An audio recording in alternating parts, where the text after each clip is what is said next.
اچھا، تو کبھی یہ سوچا ہے کہ انگریزی گرامر صرف رٹے رٹائے اصولوں کا نام نہیں، بلکہ اس کے پیچھے ایک پوری منطق، ایک پورا سسٹم کام کر رہا ہے؟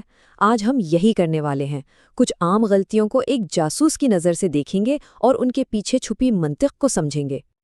تو چلیں اس سوال سے شروع کرتے ہیں۔ یہ ایک ایسی پہیلی ہے جس میں اکثر لوگ پھنس جاتے ہیں۔ آخر اس سیدھے سادے جملے میں گڑبڑ کیا ہے؟ یہی وہ پہلا معمہ ہے جسے ہم آج حل کرنے والے ہیں۔ ٹھیک ہے، تو اپنے پہلے کیس پر آتے ہیں۔ یہاں ہم ناؤنز یعنی اسم کے پیچھے کی منطق کو سمجھیں گے، خاص طور پر اس معاملے میں جہاں بال گنے نہیں جا سکتے۔ یہ رہا ہمارا پہلا ثبوت، his hairs are white۔ بظاہر تو یہ بالکل ٹھیک لگ رہا ہے نا؟ لیکن اس میں ایک منطقی خامی چھپی ہوئی ہے۔ اس کیس کو حل کرنے کی چابی ایک بہت اہم اصول میں ہے، انکاؤنٹیبل ناؤن کا تصور۔ مطلب یہ وہ چیزیں ہیں جنہیں ہم 1 2 3 کر کے نہیں گنتے، بلکہ انہیں ایک مکمل یونٹ کے طور پر دیکھتے ہیں۔ تو دیکھیں، بال کا لفظ بھی بالکل اسی اصول پر چلتا ہے۔ جیسے ہم ریتوں یا پانیوں نہیں کہتے، اسی طرح سر کے سارے بالوں کو ایک ہی اجتماعی چیز مانا جاتا ہے، یعنی ہیئر۔ اور یہ رہا حل۔ چونکہ ہیئر ایک واحد ناقابل شمار اسم ہے، تو منطقی بات ہے کہ اس کے ساتھ ورب بھی واحد ہی آئے گا، یعنی از، نہ کہ آر۔ تو سیدھی سی منطق ہے، اسم کی قسم ہی ورب کا فیصلہ کرتی ہے۔ چلیں جی، اب اگلی گرامر کی پہیلی کی طرف بڑھتے ہیں۔ اس بار ہم دیکھیں گے کہ منطق کا اطلاق وقت پر کیسے ہوتا ہے اور یہ اکثر ہمیں کہاں الجھا دیتی ہے۔ یہ رہا ہمارا اگلا ثبوت۔ یہ ایک بہت ہی عام غلطی ہے جو اکثر سننے کو ملتی ہے۔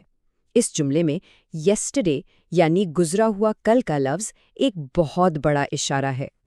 اس کیس کو حل کرنے کے لیے جس ٹول کی ہمیں ضرورت ہے وہ ہے سمپل پاسٹ ٹینس۔ یہ ان کاموں کے لیے استعمال ہوتا ہے جو ماضی کے کسی خاص وقت میں شروع ہو کر ختم بھی ہو چکے ہوں۔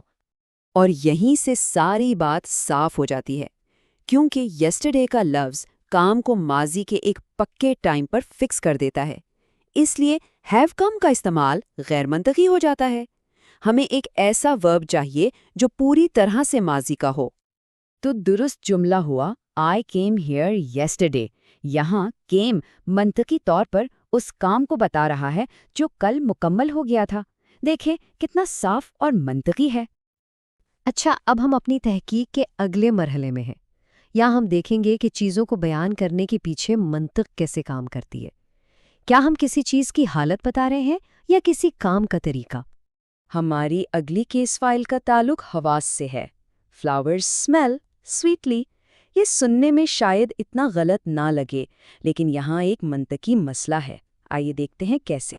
تو اصل نقطہ یہ ہے، یہاں اسمیل کا مطلب سونگھنے کا عمل نہیں ہے، بلکہ یہ فعل بتا رہا ہے کہ پھولوں کی اپنی خصوصیت کیا ہے، ان کی خوشبو کیسی ہے۔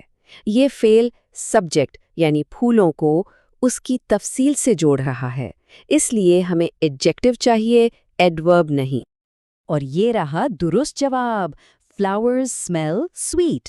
یہاں سویٹ سیدھا سیدھا پھولوں کی صفت بتا رہا ہے۔ یہ منطق اس بات کو یقینی بناتی ہے کہ ہم چیز کو بیان کریں، نہ کہ اس سے جڑے ہوئے عمل کو۔ چلیں اب اپنے آخری مہمے کی طرف بڑھتے ہیں۔ اس حصے میں ہم دیکھیں گے کہ الفاظ کو ایک ٹیم کی طرح منطقی انداز میں کیسے کام کرنا چاہیے، چاہے وہ ترتیب کا معاملہ ہو یا مطابقت کا۔ یہ ایک بہت دلچسپ کیس ہے۔ جب کوئی غلطی مانی جائے تو پروناؤنز یعنی ضمیروں کی صحیح ترتیب کیا ہونی چاہیے۔ He, you and I told lies میں ترتیب کا ایک منطقی مسئلہ ہے۔ یہاں منطق شائستگی اور ذمہ داری کے اصول پر چلتی ہے۔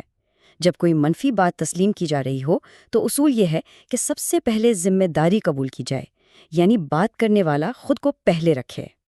تو اس منطق کے حساب سے درست ترتیب یوں بنتی ہے: سب سے پہلے ذمہ داری قبول کرنے والا آئے، پھر تیسرا شخص ہی، اور آخر میں دوسرا شخص یو۔ یہ ترتیب ذمہ داری اور شائستگی کی منطق کو ظاہر کرتی ہے۔ اور یہ رہا ہمارا آخری کیس جو سبجیکٹ اور ورب کی مطابقت کے بارے میں ہے۔ Each of us have a pen. یہاں اس تو جمع ہے تو ہیو ٹھیک لگ رہا ہے نا؟ لیکن اصل سبجیکٹ کچھ اور ہے۔ یہاں منطقی نقطہ یہ ہے کہ جملے کا اصل ہیرو اس نہیں بلکہ لفظ ایچ ہے، اور لفظ ایچ کا مطلب ہے ہر ایک، جو کہ ہمیشہ واحد ہوتا ہے، لہٰذا منطق کا تقاضا ہے کہ ورب بھی واحد ہی ہو۔ اور یہ رہی حتمی درستگی، each of us has a pen. یہ واحد سبجیکٹ ایچ اور واحد ورب ہیز کے بیچ منطقی تعلق کو بالکل صاف ظاہر کرتا ہے۔ تو آج کی اس تحقیق سے ہم نے یہ منطقی اصول سیکھے ہیں۔ یہ صرف رٹنے والے اصول نہیں بلکہ ایک نظام ہے جو زبان کو معنی دیتا ہے۔ اسے اپنی گرامر منطق کٹ سمجھیں جسے آپ استعمال کر سکتے ہیں۔ اور آخر میں ایک سوال جو سوچنے پر مجبور کرے، زبان ہمیشہ 100% منطق پر نہیں چلتی، تو کوئی ایسا اصول ہے جو آپ کے خیال میں منطق کے خلاف جاتا ہو؟ اس پر ضرور سوچیے گا۔